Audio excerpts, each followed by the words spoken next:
Science academy classes में स्वागत है। आज हम आप लोग के लिए लेकर आए हैं बहुत अच्छा सा टॉपिक, इसका नाम है ढाते विश्वास।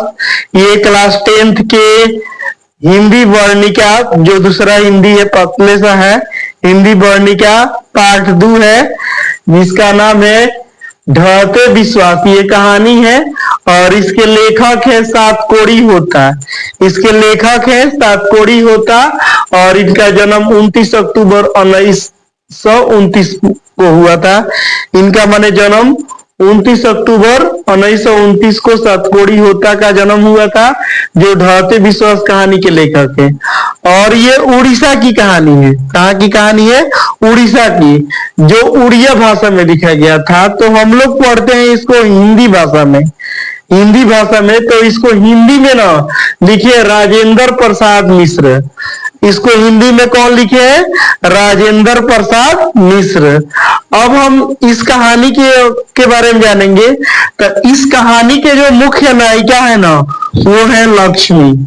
इस कहानी के जो मुख्य नायिका है वो है लक्ष्मी, और ये लक्ष्मी का पूरा परिवार है। देखिए इसका हम फिगर खूब सुंदर सुंदर बनाए हैं।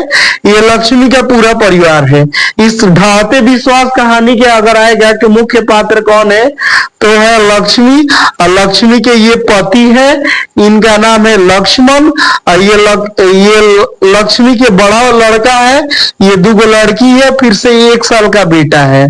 तो इसमें ना लक्ष्मी याद रखना पड़ेगा। लक्ष्मी के पति का नाम क्या है? तो लक्ष्मण। लक्ष्मी के बड़े लड़के का नाम क्या है? तो अछूत। लक्ष्मी के कितने बेटी है? तो 2। लक्ष्मी के कितने बेटे हैं? 2। और दोनों बेटी का नाम नहीं है, और छोटे वाले बेटा का भी नाम नहीं है। इसका ये 1 बरस का है। तब की ये कहानी है। अब हम इस कहानी को जानेंगे।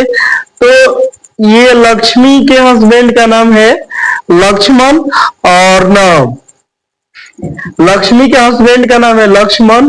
ये क्या करते हैं ना कि लक्ष्मी जो है ना, इसके ससुर का 1 बीघा जमीन रहता है, और ना ये लक्ष्मी जो है ना उसी में खेती बाड़ी करती है अपने बड़े लड़के अछूत के साथ। और ना ये लक्ष्मण जो है ना, इसके हस्बैंड लक्ष्मी के, ये कलकत्ता में काम कर रहे होते हैं। पूछेगा कि लक्ष्मी के हस्बैंड जो पति है लक्ष्मण, वो कहाँ काम करते हैं? तो कलकत्ता में काम करते हैं। तो इनके कमाई से और 1 बीघा जो जमीन रहता, उससे लक्ष्मी के घर का जीवन यापन अच्छा से पूरा नहीं चलता है। इसे लक्ष्मी गांव के ना एक तहसीलदार साहब होते हैं, जमींदार जिसको बोला जाता है, तो उनके यहाँ भी ये लक्ष्मी काम करती है और अपना पूरा जीवन यापन अच्छा से मैंने पूरा करती है। तो इसमें जो उड़ीसा के ना बाढ़ की कहानी है। जब लक्ष्मी का शादी हुआ था नया नया, उस टाइम उसके ससुर थे, तो उस टाइम बाढ़ आया था ना, ऐसा ना कि उसका घर का पूरा माने छत उड़ गया था। करकट का था, पलानी का, वो उड़ गया था। और वो एक बहुत भयावह स्थिति था। उसको याद करती है कभी कभी लक्ष्मी तो कांप जाती है। और क्या होता है कि वैसे ही वो तो बहुत पहले उसी टाइम उसके अपने ससुर देहांत कर गए रहते हैं, और कुछ दिन बाद वैसे ही घटना माने होने वाली होती है। तो अभी की ये कहानी है। तो उसमें क्या होता है कि बारिश आता नहीं है, तो लोग माने मन्नत वन्नत कई तरह के करते हैं, तो बारिश होना शुरू होता है। लक्ष्मी का जो घर रहता है उड़ीसा में, ये ना उड़ीसा में एक महानदी है, उसी के ना देवी बांध के नीचे इसका घर रहता है। और देवी बांध से आगे जाइएगा तो देहली बांध है, और ना उसके आगे जाइएगा तो हीराकुंड बांध है। ये सब महानदी पर है, और देवी बांध के नीचे इसका घर रहता है। तो क्या होता है कि पानी इतना ना होता है ना कि अब लगता है कि पहले जैसे, लक्ष्मी को लगता है कि पहले जैसे स्थिति हो जाएगा। गांव के लोग भी पूरा मतलब अब पूरा दुखी रहते हैं कि लग रहा है बारिश नहीं टूटेगा और रुकेगा तो बांध टूटेगा तो पूरा गांव के गांव दह जाएगा। तो उसमें ये गांव का एक पढ़ा लिखा लड़का रहता है, जिसका नाम रहता है गुड़नी भी। और ये ना स्वयं सहायता समूह एक बनाता है। स्वयं सहायता समूह का अर्थ हुआ ना कि अपने इच्छा के अनुसार, तो ये एक स्वयं सहायता समूह गांव के मने बचाने के लिए ना एक समूह बनाता है, जिसमें मने अपना इच्छा के अनुसार काम करना है। उस मने बांध को ना माने मजबूत करना है, उसका काम करने की बांध को मजबूत करे ताकि बाढ़ के पानी से वो टूटे नहीं और गांव दहे नहीं। तो लक्ष्मी भी अपने बड़े लड़के को इसके साथ भेजती है। गुणनिधि पूरा योजना उसका बनाता है, कैसे कैसे कितना माटी कहाँ किस बांध में डालना है, ये सब पूरा योजना बनाता है गुणनिधि, और गांव के लोग उसी के अनुसार काम करते हैं। और गुणनिधि पूरा सरपंच साहब को बताता है कि अगर बांध टूटेगा तो हम सूचित करेंगे, तो आप गांव के लोगों को कह दिए खाली करा के भागने लगे। तो ये कहानी है, और इसमें अछूत भी उसके साथ हेल्प करता है।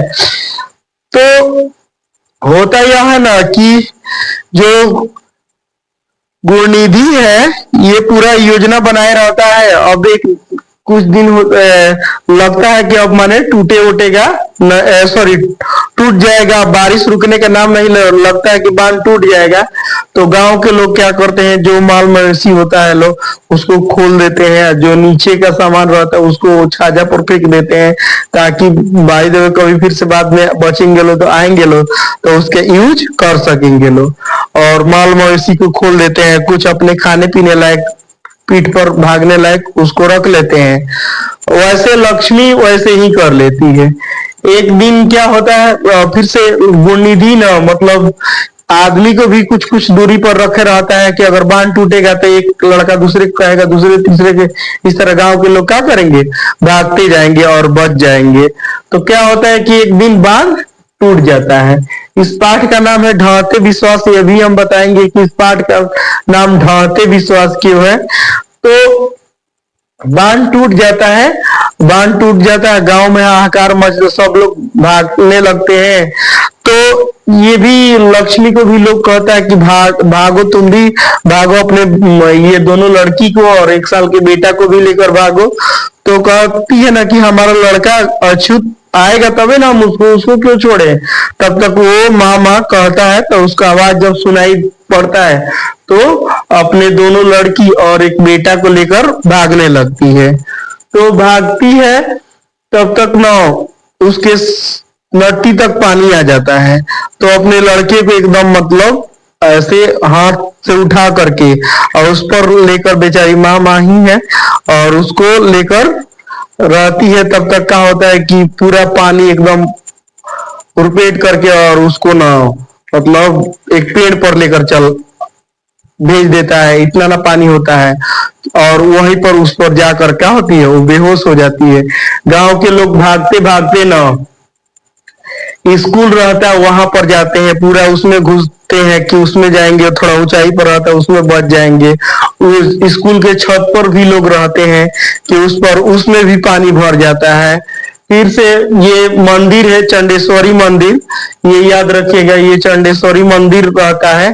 और इस पर भी लोग जाते हैं ना कि इस पर हम बच जाएंगे, क्योंकि ये माँ का मंदिर है। तो इस पर लोग जाते हैं कि इसमें हम बच जाएंगे। लेकिन इस पाठ का नाम इसी के आधार पर रखा गया है, इस मंदिर के आधार पर ढांते विश्वास। इसमें भी पानी घुस जाता है, इतना ना लोग रहते हैं कि अगर सुई सरसों या सुई गिरा दे बीच में तो वो नीचे नहीं गिरेगा, इतना ना इसमें लोग, वो भी उसमें भी पानी घुस जाता है। और क्या होता है कि पूरा मने सब लोग खत्म हो जाते हैं, मर और जाते हैं और लाश के लाश बहने लगता है। सुबह में जब वो पेड़ पर लक्ष्मी बेहोश हुई रहती है, सुबह में उसका होश आता है तो देख रही है कि पूरा माल मवेशी आदमी का पूरा शव का हो रहा है, बह रहा है।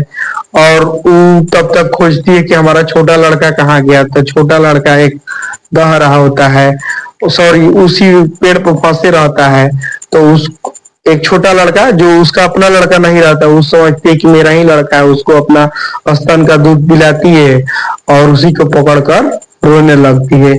तो यही इस पाठ में बताया गया है, यही इस पाठ की कहानी है।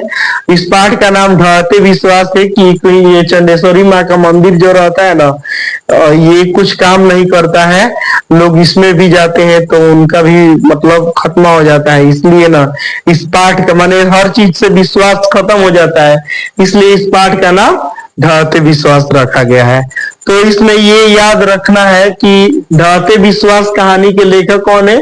प्रसाद कोड़ी होता है। उनका जन्म कब हुआ? तो 29 अक्टूबर 1929। कौन भाषा की कहानी है? तो उड़िया भाषा की कहानी है। हिंदी अनुवादक कौन है? तो राजेंद्र प्रसाद मिश्र। ये पूछेगा ना कि ढहते विश्वास कहानी के मुख्य पात्र कौन है, मुख्य नायिका कौन है? तो लक्ष्मी। लक्ष्मी के पति का नाम क्या है? लक्ष्मण। लक्ष्मी के कितने संतान है? तो 4। लक्ष्मी के कितने बेटे हैं? तो 2। कितने बेटियां हैं? तो 2। लक्ष्मी के बड़े बेटे का नाम क्या है? अच्युत। लक्ष्मी के जो छोटे बच्चा था वो कितने साल का था? तो 1 वर्ष का था। ये कौन मंदिर है? तो चंडेश्वरी मंदिर। लक्ष्मी का जो घर था वो किस बांध के नीचे था? तो देवी मंदिर। फिर से पूछेगा हीरा कुंड बांध किस नदी पर है? तो महानदी। ये सब ऑब्जेक्टिव याद रखिएगा। तो तब तक के लिए अगर वीडियो अच्छा लगे तो लाइक करें, शेयर करें, सब्सक्राइब करें, कमेंट करना ना भूलें। धन्यवाद। ताकि हम आप लोग को लिए आगे और भी वीडियो बनाते रहें। धन्यवाद।